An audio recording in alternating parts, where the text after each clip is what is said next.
안녕하십니까 수험생 여러분. 자, 드디어 종결자 과정의 일반화 기출문제 풀이를 진행합니다. 일반화 기출문제입니다. 지금 기출문제는요, 연대하고 고대하고 중앙대를 일단 제가 정리해 놨습니다.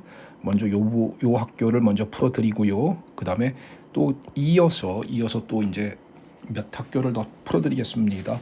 예, 그리고 일반화학 수준에서 풀어드립니다. 그리고 가끔 가다가 전공 문제가 있는 학교가 있거든요. 전공화학이 나오는 학교가 있는데 요건 제가 풀 수 있는 문제는 풀어드립니다만은, 만약에 아직은 제가 풀기가 힘들다라고 느껴지는 문제는요, 그 문제는 나중으로 미루겠습니다. 나중에는 언젠가는 또 풀어드릴 거예요.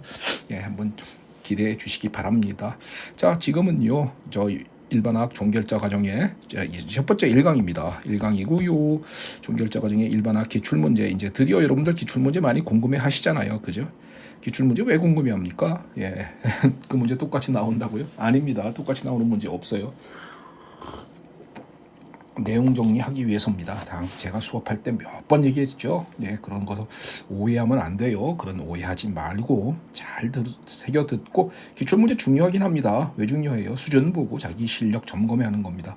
그게 기출문제를 중요하게 여기는 이유인 것입니다. 이런 거 절대 잊지 않길 바랄게요. 학원의 상술에 좀 그만 좀 속읍시다. 학원이 만약에 기출문제 그냥 흔들면서 이거 나온다, 이거 또 나온다 이렇게 얘기한단 말이에요.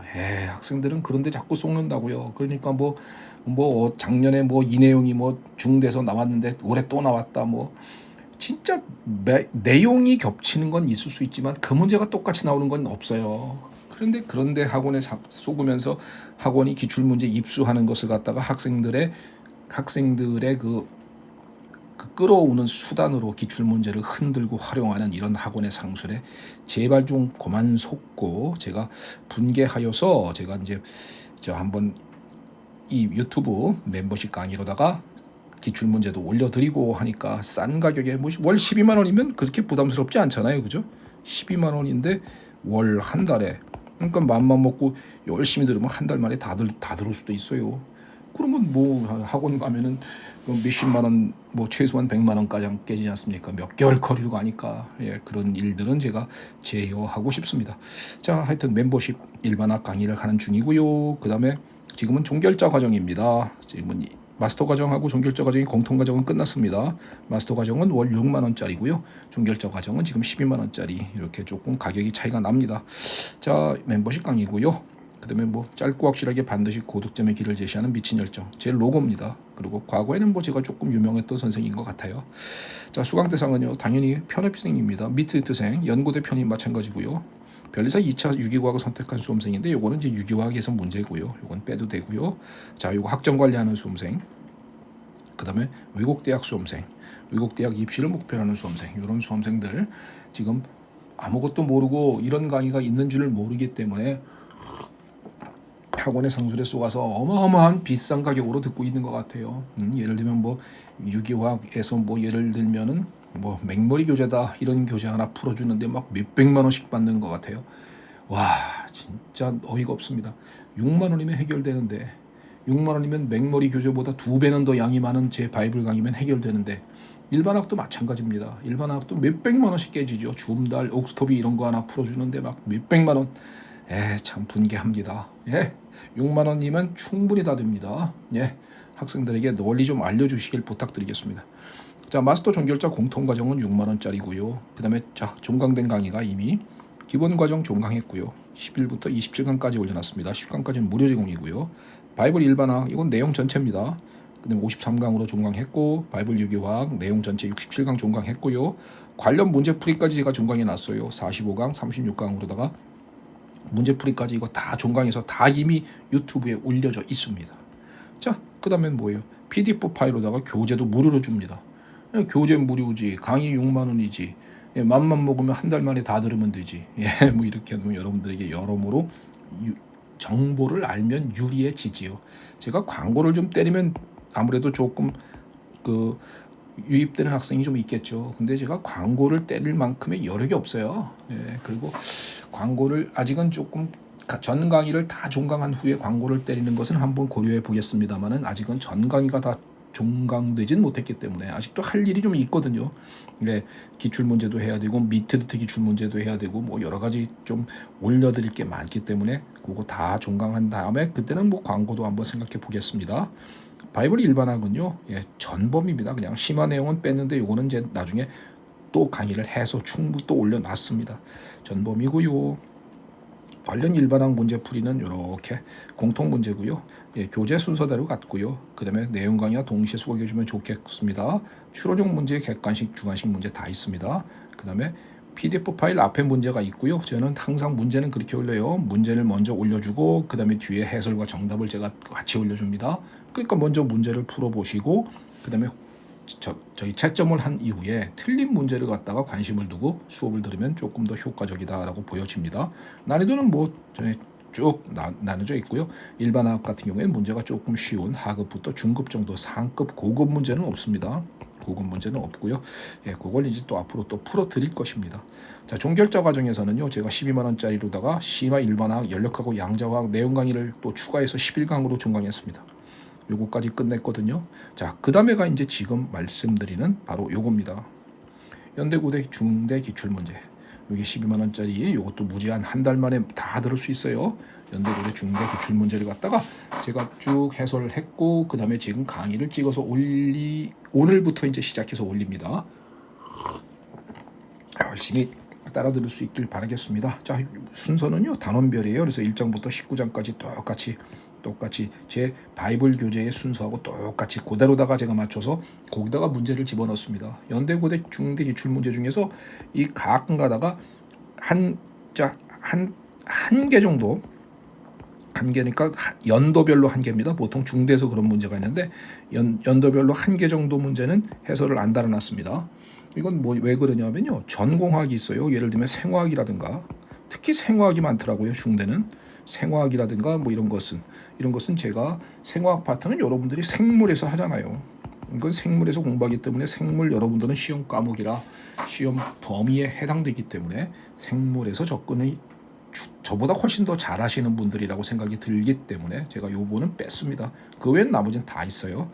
자, 그 다음에 일반학 교재를 공부해 나가면서 문제를 동시에 풀어볼 수 있으므로 내용 강의하고 동시에 수강하면 당연히 효과적입니다. 그죠? 그러니까 이렇게 푸는 거예요. 문제를 먼저 풀어보라는 얘기예요. 문제를 먼저 풀어보고 앞에다 문제를 올려놨으니까 문제를 풀어보고 답 맞춰본다. 틀렸다. 만약에 틀렸다. 그럼 어떻게 한다고요? 내용 강의를 해서 뒤집어 봐야죠. 내용 강의에서 되짚어 보면서 제 수업을 딱 듣고 그냥 이해 못하는 수험생은 없어요. 그러니까 그렇게 공부하는 것은 그건 별로 바람직하지 못합니다. 그러니까 이거예요. 문제를 먼저 풀고 답 맞춰 본 다음에 만약에 틀린 문제가 있으면 내용 강의로 가서 내용을 다시 한번 재정리하라 이겁니다. 그 다음에 여기다가 이제 추가적인 제가 설명하는 내용을 갖다가 제가 설명하는 것을 갖다 이해한다면 그러면 이제 공부가 제대로 돼나가고 있다라고 보여집니다. 자, 편입 기출 문제도요. 연대, 고대, 중대는 객관식, 주관식, 그다음에 추론용 문제 뭐 이렇게 여러 가지가 되어 있어요. 여러 가지 되어 있으니까 그런 것들을 한번 확인해 볼 수 있기를 바라겠습니다.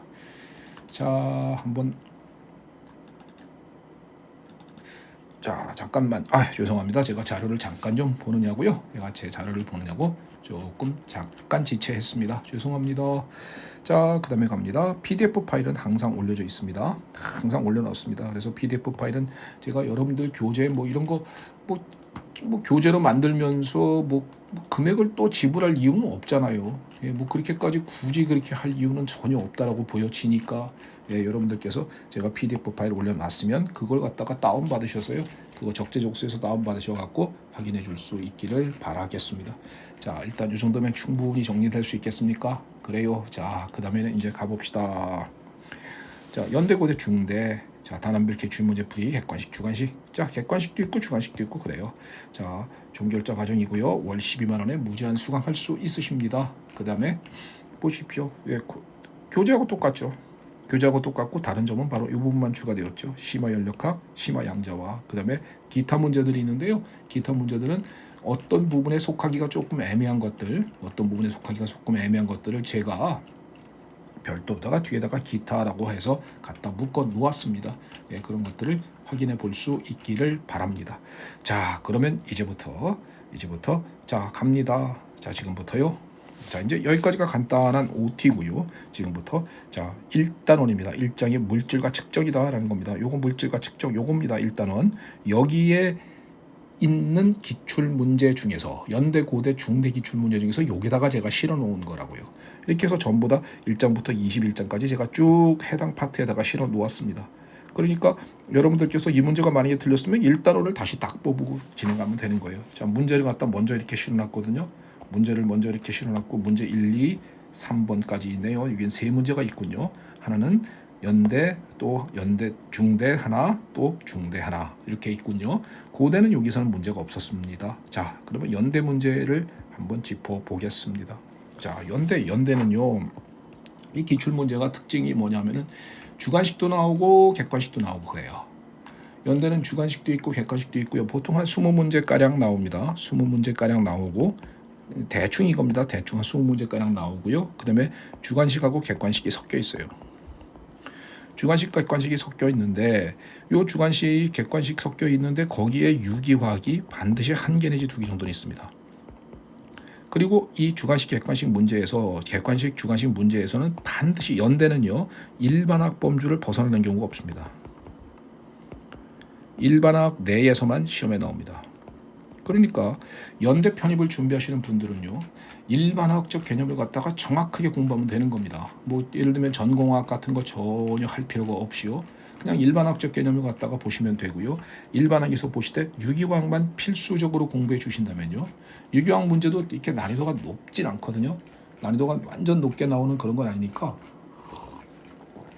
유기화학 문제도 내용 정리를 한번 쭉 해보시기만 하면 충분히 문제 풀 수 있도록 내거든요. 그러니까 보통 뭐 예를 들면 2020년도 같은 경우에는 18문제가 나왔습니다. 18문제가 나와서 뭐 보통 한 20문제 가량이다 이렇게 보시면 되고요. 그 다음에 뒤에는 이제 주관식, 앞에서 객관식 이렇게 있는 이게 연대의 특징입니다. 예, 이런 것들은 이미 이런 정보들은 뭐 이런 정보를 몰라서 문제를 못 푼다는 건 아니지 않습니까? 그렇죠? 그러니까 자, 어떻게 준비하면 된다. 간단하다. 자, 연대는 기출문제 특징을 보니까 먼저 일반학에서만 나온다 그랬으니까 일반학을 잘 보면 된다. 그 다음에 유기는 반드시 접근을 해서 유기 한두 개 정도는 더 추가적으로 볼 수 있다. 그러면 연대 준비는 마친 것이다 라고 보여지는 겁니다. 자, 문제 1번에 관한 것입니다. 문제 1번에 대한 백그라운드를 먼저 설명드릴 겁니다. 자, 요건 잠깐 지우고요. 문제 1번의 백그라운드는 저 1장 교재에 11페이지에 있는 11페이지에 있는 측정의 정확도, 정밀도, 유효 숫자에 관한 개념인 겁니다. 유효 숫자. 이건 여기서 자 1단원의 유효 숫자 이게 시험에 1단원에서는 유효 숫자가 처리가 이게 제일 많이 시험에 나오니까요. 자, 정확도가 뭔가요? 자, 먼저 정확도라는 개념부터 잠깐 갑시다. 정확도. 이건 측정값이 얼마나 참값에 가깝냐입니다. 측정값하고 참값하고 얼마나 가깝냐 이거예요. 참값은 진실이고요. 측정값은 우리가 기기를 사용해서 측정한 거죠. 그래서 측정값이 얼마나 참값에 가깝냐 이것을 갖다 우리는 정확하다라고 부릅니다. 정밀도랑은 좀 달라요. 정밀도는요 이거는 측정값 간의 개연성의 정도입니다. 측정값 간이 얼마나 일치하느냐, 측정값끼리 얼마나 잘 일치하느냐야. 끼리 얼마나 일치하느냐. 일치. 그러니까 개연성 하는 거예요. 측정값끼리 개연성의 정도입니다. 예를 들면요. 자, 이게 탄착군이에요. 탄착군 군대에서. 자, 여기가 이제 참값입니다. 여기가 참값이야. 이때 만약에 어떤 사람이 이렇게 쐈다. 그리고 어떤 사람이 이렇게 쐈다. 그럼 이렇게 말할 수 있다고요. 자, A라는 사람은 참값에 가깝죠. 그죠? 가까우니까 B라는 사람은 여기 B라고 하면 B는 요 참값에서 좀 거리가 있습니다. 거리가 있어요. 하지만 얘는 A는 참값에 가깝으니까 요건 정확하다 이렇게 하는 거예요. 정확도가 크다 이렇게 하는 거예요. 요거는 측정값을 했을 때 자기들끼리 잘 일치합니다. 그죠? 자기들끼리 잘 일치하는 것을 우리는 측정값끼리 잘 일치하는 겁니다. 이걸 갖다 측정값끼리 개연성의 정도라고요. 이거 갖다 우리는 정밀도가 크다 이렇게 표현하는 겁니다. 정확도가 크다, 정밀도가 크다 이런 개념이에요. 이게 정확도와 정밀도의 차이인 것입니다. 자, 유효 숫자는 건 뭐냐면요. 유효 숫자의 기본적인 정의는 측정값의 정밀도의 척도입니다. 정밀도의 척도다라는 거고요. 그 다음에 확실한 숫자 플러스 불확실한 숫자입니다. 확실한 숫자가 앞에 있고 뒤에 불확실한 숫자가 있습니다. 불확실한 숫자. 확실한 숫자와 불확실한 숫자로 구성되어 있습니다. 요거 중요하지요. 불확실한 숫자도 있다는 거. 그 다음에 뭐죠? 오차를 고려해도 신뢰할 수 있는 숫자입니다. 오차를 고려한다고 하더라도 신뢰할 수 있는 숫자.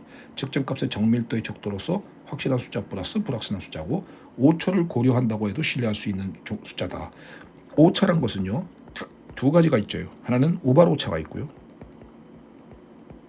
이런 건 교재에 11페이지 있으니까 한번 쭉 제가 정리해 드릴 거예요. 우발 오차 있고, 그 다음에 계통 오차 있죠. 우발 오차, 계통 오차, 이거는 불가측 오차. 우발 오차는 불가측 오차라고 합니다. 불가측 오차. 측정값이 크거나 작게 나타날 확률이 같습니다. 확률이 같다. 불가측 오차는요, 측정값이 크거나 작게 나타나는 확률이 같은 오차를 갖다가 불가측 오차, 우발 오차라고 부릅니다. 계통 오차는 가측 오차라고 불러요. 가측 오차. 가측 오차라고 부르고요. 이 한 방향으로만 가는 겁니다. 항상 한 방향으로만 간다. 이렇게만 기억하시면 돼요. 이건 뭘로 그렇게 집적할 문제 아니에요. 이런 건 집적할 문제가 아니고요. 예, 계통 오차는 가측 오차라고 부르고 한 방향으로만 간다. 이렇게만 기억하시면 되고요. 그러니까 항상 크거나 항상 작은 겁니다. 그 다음에 우발 오차는 불가측 오차고, 측정값이 크거나 작게 나타나는 확률이 같은 오차를 갖다가 우발 오차, 불가측 오차라고 부르는구나 라고 기억하시면 된다는 거죠. 자, 유효 숫자의 개수 따지는 거, 이건 중요합니다. 이제 유효 숫자의 개수, 이건 내용 정리를 이렇게 하는 것이 중요하잖아요. 그죠? 유효 숫자의 개수 따집니다. 자, 첫 번째 어떻게 따집니까? 정수는 포함합니다. 오케이. 두 번째, 앞에 0은 앞에 0, 이건 포함하지 않습니다. 세 번째, 뒤에 0은 당연히 포함시킵니다. 뒤에 0은 포함한다. 네 번째, 소수점이 없다. 그러면 지수법으로 가야죠. 지수법으로 가야 된다. 과학적 표기법입니다. 완전수가 뭐죠? 완전수. 측정 장치를 이용하지 않고 나온 겁니다. 자, 세어서 구한 값을 말하는 겁니다. 이것을 완전수라고 하고, 완전수란 것은 유효숫자 몇 개? 무한대 유효숫자입니다. 기억해 주세요. 예, 정의에 의해서도 나타나거나 측정 장치를 이용하지 않은 겁니다. 측정 장치를 이용하지 않은 거예요. 그냥 센 거 혹은 정의에 의한 거, 이거 갖다 완전수라고 부르고, 유효숫자 얼마라고요? 무한대의 유효숫자로 본다 라는 거, 이런 거 기억해 주시기 바라겠습니다. 자, 일단은 되셨습니까? 그러면 자, 유효숫자의 개수 따지는 거 요거 먼저 한번 해보시죠. 정수는 포함한다. 앞에 0은 포함하지 않는다. 뒤에 0은 포함한다. 지수법으로 표기하라. 소수점 없을 때는 지수법으로 표기해 주신 거고요. 완전수는 측정 장치를 없이 나온 수 혹은 정의에 의해서 나타나는 수로서 무한대의 유효숫자로 본다. 기억해 주세요. 알았죠? 자, 그러면 한번 유효숫자 한번 해봅니다. 4.803m라고 측정했다. 이렇게 측정했다. 그러면 만약에 유효숫자 몇 개 하면은 4803입니다. 그러니까 4개의 유효숫자죠. 4개의 유효숫자입니다. 자, 만약에 0.00661g으로 측정했다. 이렇게 측정했다. 유효숫자 몇 자리입니까? 라고 한다면요. 예, 그렇죠. 앞에 0은 포함하지 않으니까 뒤에 거 3개입니다. 그죠? 661 3개니까 3개의 유효숫자다 라고 말하는 거죠. 유효숫자의 개수만 하는 겁니다. 지금은 유효숫자는 몇 개입니까? 라고 말하는 것이에요. 자, 만약에 55.220kg으로 측정했다. 이렇게. 그러면 뒤에 0이죠. 뒤에 0은 포함합니다. 55220이죠. 그러니까 유효숫자 5개입니다. 라고 표현될 수 있겠습니까? 자, 만약에 34,200으로 이렇게 했다. 이건 뭐예요? 소수점이 없죠. 소수점이 없을 때는 과학적 표기법, 지수법으로 가야 됩니다.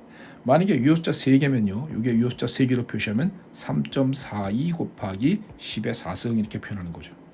그죠? 이건 유효숫자 3개로 표현하는 겁니다. 3, 4, 2니까요. 만약에 유효숫자 5개로 표현하고 싶다 그러면 3.4200 곱하기 10의 4승 하는 거죠. 이렇게 되면 유효숫자 5개로 표현하면 3, 4, 2, 0, 0이니까요. 이렇게 표현한다라는 거, 유효숫자의 예시, 이런 건 충분히 이해될 수 있겠습니까? 네, 이런 거 충분히 이해될 수 있다라고 믿겠습니다. 자, 그 다음에 또 가볼까요? 자, 유효숫자의 계산 방법입니다. 유효숫자의 계산 방법, 이것도 중요하죠. 그죠? 유효숫자의 계산 방법. 자, 곱하기 나누기 할 땐, 곱하기 나누기는 어떻게 한다? 적은 유효숫자의 개수입니다. 적은 유효숫자의 개수대로. 유효숫자의 개수대로. 유효숫자 개수 따지는 건 지금 방금 했잖아요. 그러니까 그 개수대로인데 적은 유효숫자 개수라고요.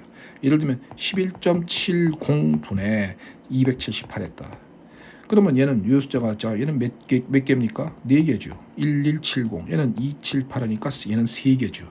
그러면 얘는 계산하면은요. 계산기 뚫리면 얼마하고 나올 거 아니야. 그때 나온 값은요. 3개로 써야 된다는 것이죠. 3개로 써야 된다. 왜? 얘가 3개이기 때문에. 적은 유효숫자의 개수대로 따지라 그랬지 않습니까? 그러니까 얘가 3자리이기 때문에 얘도 3자리다. 유효숫자 3개다라고 표현하는 것입니다. 이게 곱하기 나누기고요. 더하기 빼기는요. 더하기 빼기는 적은 소수점 이하 자릿수 개수래죠. 소수점 이하 자릿수 개수대로 이렇게 되죠. 적은 소수점 이하 자릿수 개수대로 가는 겁니다. 소수점 이하 자릿수 개수대로 간다. 이런 것은 좀 기본적으로 외워 주셔야 되는 것이죠. 자, 그러면 자 계산 한번 해봅니다. 거기 교재에 써 있는 그 예시대로 3.18 더하기 만약에 0.01315다. 이거 갖다 두 개를 더해보면요. 이건 당연히 3.19315 이렇게 될 거야. 이렇게 표현은 안 된다고요. 자, 이건 유효숫자 소수점 이하 몇 자리입니까? 2자리죠. 소수점 이하 소수점 이하 2자리 이렇게 되죠. 1하고 8이니까 2자리잖아. 이건 소수점 이하 몇 자리예요? 소수점 이하 01315니까 5자리죠. 그런데 소수점 이하 적은 소수점 이하 자릿수 개수대로 가라 그랬어요. 그러니까 몇 자리로 가야 돼? 2자리로 가야죠. 그러니까 소수점 이하 2자리로 가니까 뒤에 315는 버리고 가는 겁니다. 그래서 3.19 소수점 이하 2자리로 이렇게 표현해 주는 거다. 이게 바로 유효숫자의 계산 방법입니다. 이게 제일 중요하잖아요. 유효숫자 따지는 개수 따지는 방법. 그 다음에 곱하기 나누기는 적은 유효숫자의 개수대로, 더하기 빼기는 적은 소수점 이하의 자릿수 개수대로. 이런 개념들 절대 헷갈리지 않도록 잘 정리해 놓고 그 다음에 내용 정리 잘 해놓고 가기 바랍니다. 자, 요거 잠깐 화면 지우고요. 요거 깨끗이 딱 지우고 조금 더 갑시다. 반올림 규칙이라는 것이 있죠. 반올림 규칙이다라는 것도 있습니다. 이 내용 정리를 해드리는 게 더 중요합니다. 이런 것들을 하지 않고선 문제만 풀어드릴 수 있어요. 그렇게 되면요, 이 문제에 대한 답만 아는 꼴입니다. 그것보다 더 중요한 것은 비록 다 아는 내용일지라도 한번 재정리를 해드리면서 여러분들이 이걸 보면서 그래 이렇게 내용 정리를 다시 한번 해볼 수 있구나라는 거 생각하는 거, 그게 중요하지요. 그죠? 그래서 저는 일반학도 이기학도 이 내용 정리를 반드시 해드립니다. 자, 반올림 규칙 갑니다. 자, 첫 번째 4 이하는 버리죠. 4 이하는 버린다. 자, 두 번째 6 이상은 올리죠. 이상은 올려주는 거죠. 예, 뒤에 5일 때가 문제죠. 뒤에 5일 때가 이게 문제입니다. 5일 경우에는 자, 뒤의 수가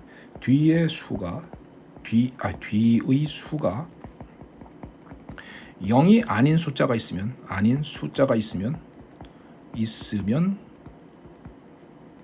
올리는 거죠. 뒤의 수가 0이 아닌 숫자가 있으면 올리는 거죠. 그죠? 그다음에 만약에 뒤의 수가 없으면 5일 때 뒤의 수가 없으면 뒤의 수가 없다. 뒤의 수가 없을다. 그때는 어떻게 한다? 앞에 수를 보자 이거죠. 앞에 수를 봐서 앞에 수가 홀수면 어떻게 한다? 올린다. 짝수면 어떻게 한다? 앞에 수가 짝수면 버린다죠. 짝수면 버린다. 자, 이게 반올림 규칙인 겁니다. 반올림 규칙. 이거 반올림 할 때 이렇게 규칙, 이렇게 이건 뭐 과학자들끼리 약속한 거니까요. 이건 원리가 있는 게 아니에요. 그냥 그렇다. 4 이하는 버린다. 6 이상은 올린다. 5일 때는 뒤의 수를 보는 겁니다. 뒤의 수가 0이 아닌 어떤 숫자가 있으면 올리는 겁니다. 근데 뒤에 숫자가 만약에 없을 때는 앞에 수를 봐서요. 앞에 수가 짝수면 버리고 홀수면 올린다라고서 이렇게 정리하는 것입니다. 자, 한번 예시를 한번 거기 있는 거 한번 쭉 한번 보실까요? 5.663507에서 유효숫자 만약에 세 자리 유효숫자 3개 이렇게 했다. 유효숫자 3개면요. 자, 566까지잖아. 그러면 처리되는 숫자가 뭐죠? 3입니다. 4 이하입니다. 그러니까 어떻게 된다? 얘는 어떻게 써야 돼? 버린다. 그러니까 5.66으로 써줘야 된다는 것이죠.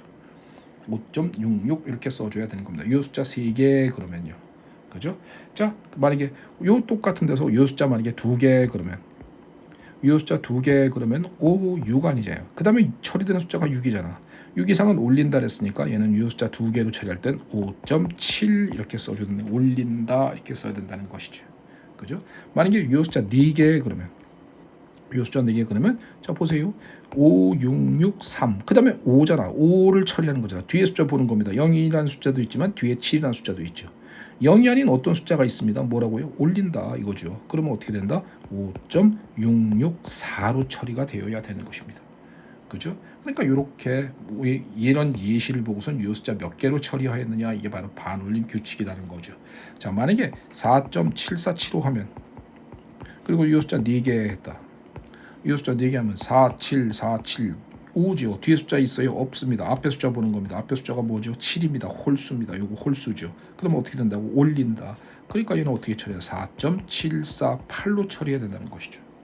그죠? 자, 만약에 4.7465 그럴 때 유효 숫자 4개 그러면, 예, 그러면 이렇게 되는 거잖아. 4746이잖아. 뒤에 숫자 5를 처리하는 거잖아. 뒤에 숫자 없잖아. 앞에 숫자 보는 거잖아. 6이잖아. 짝수잖아. 버리자 되잖아. 그러니까 4.746으로 이렇게 처리가 되어야 합니다. 이런 겁니다.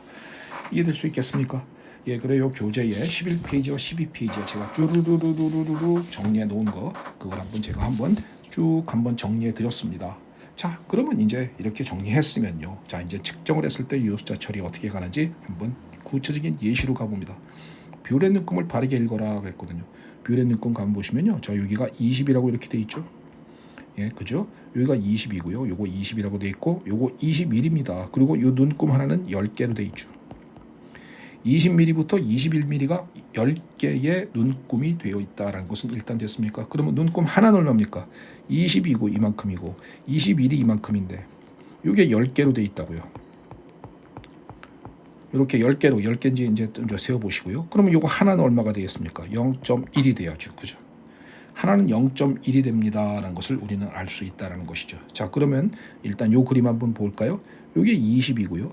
20이고, 자, 액체가 어떻게 있느냐면요. 액체는 이렇게 있죠. 이렇게 있죠.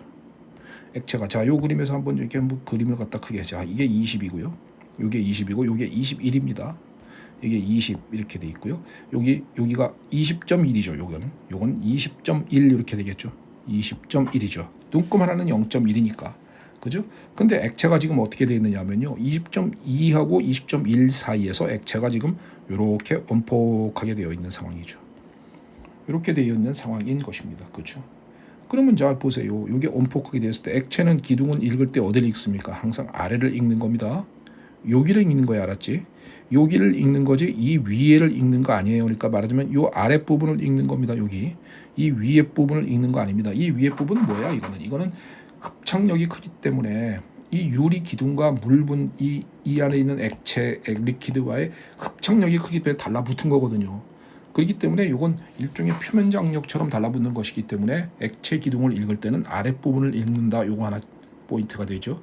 그러니까 요 아랫부분은 읽어야 돼요. 아랫부분인데 이 아랫부분의 요 밑은 정확한 값이 요건 20.2입니다. 그죠? 그러면 얘는 얼마냐 이겁니다. 자, 그죠? 그러면 20.1까지는 완벽히 맞죠. 20.1까지는 완전히 맞잖아요. 그죠? 이건 뭐예요? 확실한 숫자죠.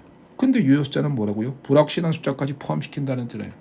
유효 숫자는 측정값의 정밀도의 척도로서 확실한 숫자 플러스 불확실한 숫자라고 그랬지 않습니까? 앞에서. 그러면 이렇게 얘기할 수 있잖아. 20.1까지는 확실한 숫자가 되고 여기의 값은 얼마인지 몰라도 또 그거의 또 한 절반쯤 되겠죠. 20.1과 20.2 사이에 어디에 이렇게 위치합니다. 이렇게 돼요. 그러니까 얘는 어떻게 처리해야 된다? 20.15ml입니다. 라고선 이렇게 처리하는 것이 올바른 것입니다. 20.1까지는 확실한 숫자고 뒤에 오는 불확실한 숫자지만 어림잡아서 0.05쯤 된다. 이렇게 볼 수 있지 않습니까? 그죠? 그러니까 20.15 이렇게 처리하는 것이 맞고요. 그래서 정답은 3번이다 라고 말할 수 있는 겁니다. 연대에서 이렇게 이 그림 하나 제시해 주고요. 이런 그림 보고선 요 유효 숫자 처리를 통해서 요 뷰렛의 눈금을 읽는 방법에 대해서는 문제가 출제가 되었군요. 자, 요거 문제 보셨습니다. 자, 그 다음에는 문제 2번 한번 가볼까요? 중대에서도 똑같이 처리됐습니다. 중대에서도 똑같이 처리가 되었어요. 요거 30mm, 여기가 31mm, 10개의 눈금으로 되어 있습니다. 자, 그 다음에는 하나는 30.1이겠죠. 하나는 둘, 셋. 이것도 마찬가지로 아래를 읽는 겁니다. 이렇게 아래를 읽어야 돼요. 이렇게 아래를 읽는다. 이 아래 값이 대충 얼마입니까? 그렇죠. 30.3이다 라고 말하는데 요거는 30.3에 거의 딱 들어맞으니까 불확실한 숫자까지 처리하면 30.30이다 라고 읽어야 되겠죠. 요걸 30.3 30.3이지만은 뒤에 숫자 불확실한 숫자까지 처리를 해줘야 된단 말이죠. 그러니까 얘는 30.30ml입니다 라고 말하는 것이 올바르다고요. 그죠? 그러면 자, 그러면 여기 액체를 갖다 이렇게 집어 넣은 겁니다. 밑에다가 이렇게 집어 넣었어요. 밑에다가 이제 이 액체가 이렇게 들어가서 여기에 코코를 갖다가 이렇게 틈 열어가지고 밑에다가 이렇게에다가 액체를 또로록 집어넣었어요. 집어넣어 갖고선 여기 이만큼 있던 놈이 이만큼 내려와 준 겁니다. 이렇게 내려와 줬어요. 그러면 내려와 준 값을 갖다 가만히 여기 값을 읽어보면요, 요 아래를 읽는 것입니다. 이 값이 얼마입니까? 요거 30이고 요거 31입니다. 근데 요게 얼마야? 30.8 하냐? 그러니까 요건 30.8 불확실한 숫자까지 처리해서 30.80이라 처리해야 됩니다. 그러면 요건 30.80ml입니다. 그러면 얼만큼의 액체가 들어갔다라고 말하는 겁니까? 이거 빼기 30.80 빼기 30.30이죠. 그러면 30.80 빼기 30.30입니다. 더하기 빼기입니까? 예, 적은 소수점 이하 자릿수 개수대로. 소수점 이하 두 자리, 소수점 이하 두 자리니까 반드시 유수자 처리는 0.50으로서 소수점 이하 두 자리로 처리해 줘야 됩니다. 그러니까 얼마큼 들어갔다고 말하는 겁니까? 0.50ml가 들어갔습니다. 이 액체는 0.50ml가 들어갔어요 라고 말하는 것이죠. 이해됐습니까? 근데 자, 뷰렛에 2.3 몰농도의 NaOH, 이게 NaOH 수용액이랍니다. 근데 2.3 몰농도랍니다. 그럼 2.3 몰농도라는 것은 뭐야? 용액 1000ml 속에 용질이 2.4 몰이 있는 거 아니야? 그러면 얼마만큼 들어갔다고요? 용액 0.50ml에 들어갔다 그랬습니다. 그러면 이 안에는 용질은 몇 몰이 있는 겁니까? 라는 것을 계산해 보라 라는 문제 아니겠습니까? 그러면 결국은 이 X값은 2.4 곱하기 0.5m몰이잖아요.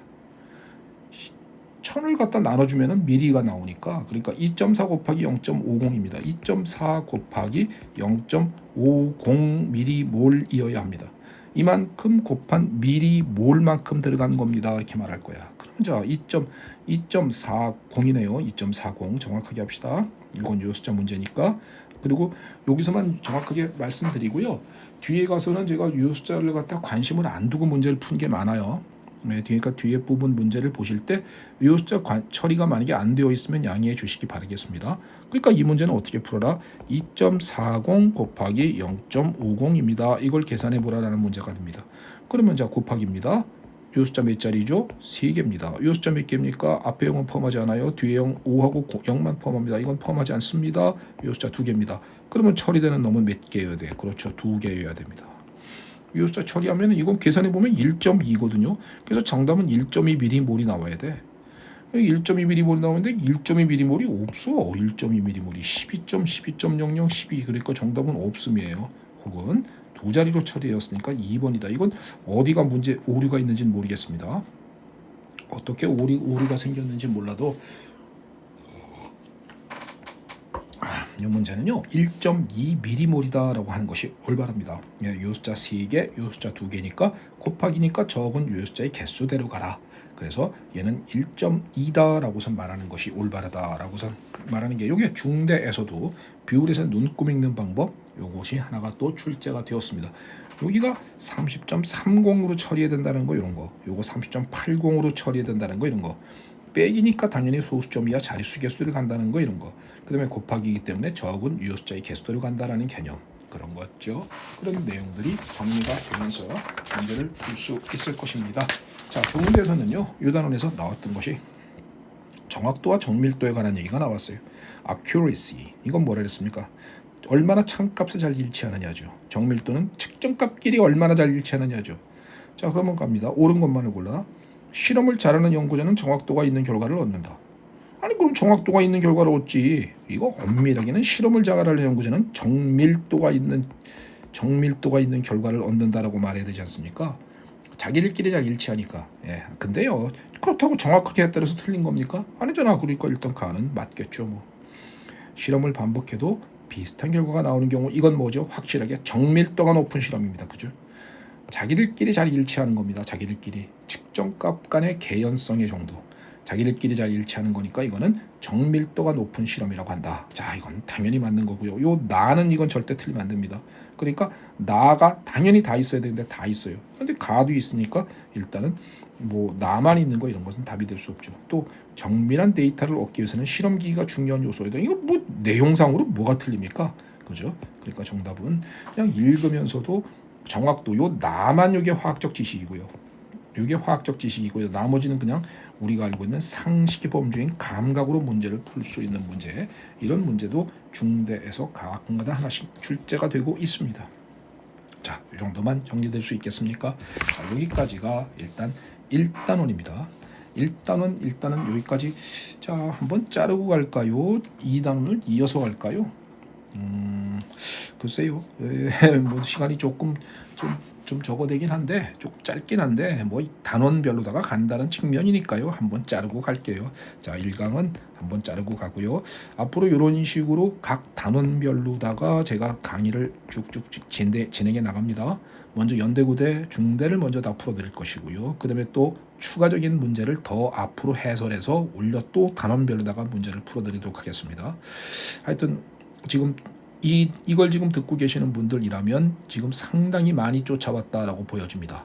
그러니까 제 교재에 바이블 교재에 있는 내용과 더불어 지금 현재 있는 기출 문제까지도 싹 한번 재점검하셔서요. 반드시 다가오는 시험에 많은 도움이 되기를 이제 기대하겠습니다. 자, 한번 자르고 갑시다. 시간이 얼마 지나진 않았지만요. 한번 자르고 일단 마치고요. 다음 시간에 2단원의 내용을 진행하도록 하겠습니다. 수고하셨습니다.